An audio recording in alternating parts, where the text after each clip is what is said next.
ಕುಡಿತ ಅಂದರೆ ಡ್ರಿಂಕ್. ಆಂಗ್ಲ ಭಾಷೆಯಲ್ಲಿ ಡ್ರಿಂಕ್ ಅಂತಾರೆ, DRINK ಅಂತೇಳಿ. ಅದರ ಅರ್ಥಪೂರ್ಣವಾಗಿದೆ ಆ ಶಬ್ದಗಳ ವಿಶೇಷತೆ. ಅದನ್ನು ನಾನಿಲ್ಲಿ ಹೇಳ ಬಯಸ್ತೀನಿ ತಮಗೆ. ಮೊದಲನೇ ಪೆಗ್ ಕುಡಿದ ಮೇಲೆ ಆವಾಗ ಡಿ ಅಂದರೆ ಡೈಜೆಷನ್ ಸಿಸ್ಟಮ್ ಸರಿಯಾಗಿ ವರ್ಕ್ ಆಗುತ್ತದೆ. ಎರಡನೇ ಶಬ್ದ ಆರ್. ಎರಡನೇ ಪೆಗ್ ಬಿದ್ದ ಮೇಲೆ ರಿಲ್ಯಾಕ್ಸ್ ಆಗ್ತೀರಿ, ಯಾವುದೇ ಟೆನ್ಷನ್ ಇರಂಗಿಲ್ಲ ನಿಮ್ಮ ಜೀವನದಲ್ಲಿ. ಮೂರನೇ ಪೆಗ್ ಬಿದ್ದ ಮೇಲೆ ನೀವು ಇಂಟೆಲಿಜೆಂಟ್ ಆಗ್ತೀರಿ ಎಲ್ಲ ವಿಷಯಗಳ ಬಗ್ಗೆ. ನಾಲ್ಕನೇ ಪೆಗ್ ಬಿದ್ದ ಮೇಲೆ ನಿಮಗೆ ನಾಟಿನೆಸ್ ಬರ್ತದೆ, ತುಂಟಾಟ.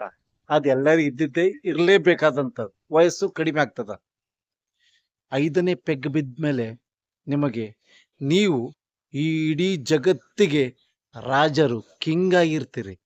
ಅದಕ್ಕೆ ಎಂಜಾಯ್, ಡ್ರಿಂಕ್, ಎಂಜಾಯ್.